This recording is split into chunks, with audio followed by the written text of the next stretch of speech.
El movimiento estudiantil de 1968 fue un movimiento social en el que además de estudiantes de la UNAM y el Instituto Politécnico Nacional participaron profesores, amas de casa, obreros y profesionistas en la Ciudad de México, y que fue reprimido por el gobierno mexicano mediante la matanza de Tlatelolco, ocurrida el 2 de octubre de 1968 en la Plaza de las Tres Culturas. El genocidio se cometió en contra de una manifestación pacífica por el ejército mexicano y el grupo paramilitar Batallón Olimpia, por el gobierno mexicano en contra del Consejo Nacional de Huelga. Los antecedentes del movimiento estudiantil de 1968 fue el movimiento magisterial. Se inició en 1956. Fue una expresión de solidaridad ante la pobreza nacional provocada por el deterioro de la calidad de vida ante el congelamiento salarial promovido por el entonces presidente de la República, Adolfo Ruiz Cortines. El movimiento ferrocarrilero se inició en 1958, encabezado por el secretario general del Sindicato Ferrocarrilero, Demetrio Vallejo, que se pronunció ante el crecimiento de los niveles de explotación y la falta de democracia sindical que prevalecía en el sector minero, y por último el movimiento médico, que se inició en 1964, lo cual no tuvo mucho éxito, debido a que el Estado impidió que prosperara una organización corporativa de dicho sector. Los acontecimientos anteriores muestran una inminente necesidad de transformar la sociedad mexicana en una sociedad pluralista, pues el corporativismo de Estado se caracterizaba por la violación de garantías individuales como resultado del poder centralizado, que convergía a una política autoritaria. En el aspecto político se observó una crisis de legitimidad que inició durante el sexenio de Díaz Ordaz. Este conflicto dio inicio el 22 de julio, con una pelea entre estudiantes de la Vocacional 2 y una preparatoria particular.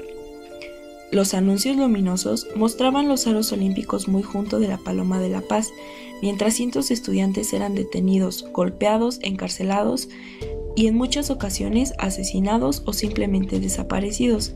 Para esas fechas también se suscitó otra manifestación de estudiantes que conmemoraba la Revolución Cubana, con los de la Federación Nacional de Estudiantes Técnicos, que protestaban por la intervención policíaca durante la pelea entre alumnos de la Vocacional 2 y los estudiantes de la preparatoria. La manifestación fue reprimida por la policía, por lo que los estudiantes tomaron la preparatoria 1, 2 y 3 de la UNAM como una manifestación de protesta ante los enfrentamientos ocurridos entre granaderos y estudiantes. La policía y el ejército rodearon planteles escolares de la Preparatoria Nacional y del IPN, sobre todo en el centro de la ciudad, en la que fue destruida una puerta colonial de la Preparatoria 1. Varios estudiantes resultaron heridos, así como un buen número de ellos detenidos. Algunos planteles de la Escuela Nacional fueron tomados por las fuerzas públicas. Se vivían días de tensión y espera, pero aunque el CNH insistió en el diálogo público, nunca hubo respuesta por parte del gobierno ni por parte de Díaz Ordaz. El 13 de septiembre se convocó una nueva manifestación. Aquel día el movimiento dio una nueva batalla cívica que permanecería en el recuerdo de muchos, la llamada Manifestación del Silencio. Para el 23 de septiembre, el presidente Gustavo Díaz Ordaz estaba empeñado en detener las protestas y semanas antes de la masacre, ordenó al ejército ocupar en el campus de la UNAM y el ejército detuvo y golpeó indiscriminadamente a muchos estudiantes como señal de protesta. También, como señal de protesta, el rector Javier Barros Sierra renunció sin que le fuera aceptada su renuncia, ya que en la Junta de Gobierno le pidieron expresamente que permaneciera al frente de la Universidad Nacional Autónoma de México. A pesar de esto, las protestas estudiantiles no callaron, continuaron las manifestaciones y crecieron de tamaño, hasta que luego de 9 semanas de huelga estudiantil, 15,000 estudiantes de varias universidades marcharon por las calles. La tarde del 2 de octubre, un día después de la salida del ejército de los campus de la UNAM y del IPN, miles de personas, estudiantes, trabajadores y muchos de ellos con sus esposas e hijos se reunieron en la Plaza de las Tres Culturas en Tlatelolco. En esta manifestación se infiltró el Batallón Olimpia quien iba vestidos de civiles con un guante blanco en la mano izquierda, quienes se dirigieron al conflicto aproximadamente a las 6:20 p.m.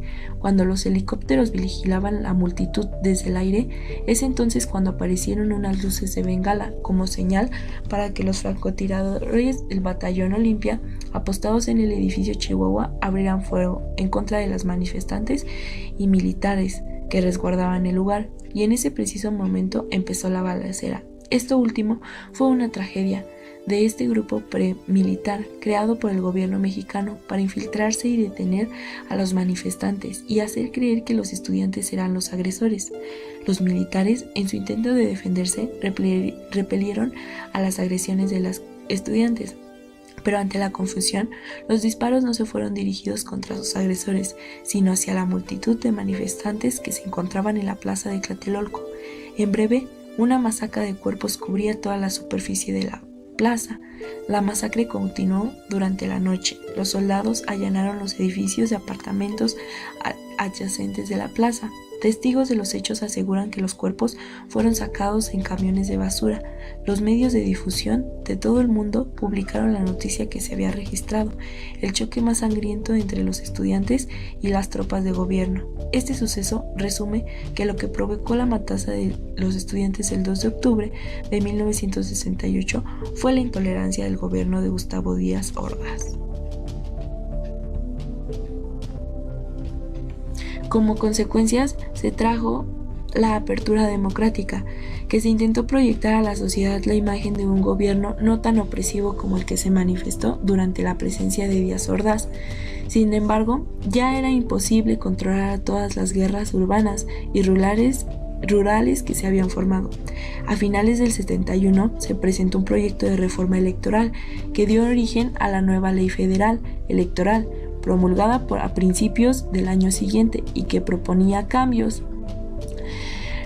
Una de las consecuencias más grandes de la política de desarrollo estabilizador se produjo en nuestro país, una aguda concentración de ingreso en las capas más altas de la estructura social, y esto provocó brotes del descontento entre la población y que se desembocaran finalmente en el estallido del movimiento estudiantil de 1968.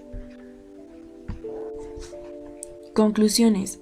El gobierno de Gustavo Díaz Ordaz, ante las manifestaciones que por lo general eran llevadas a cabo por los estudiantes de manera pacífica, que estaban inconformes por la forma de gobierno que estaban rigiendo a México en esos años, también por la intolerancia a las peticiones de estos movimientos, tales como democracia verdadera, mejores condiciones de vida, justicia e igualdad para todos, así como la libertad de expresión, provocó la matanza de los estudiantes del 2 de octubre de 1968.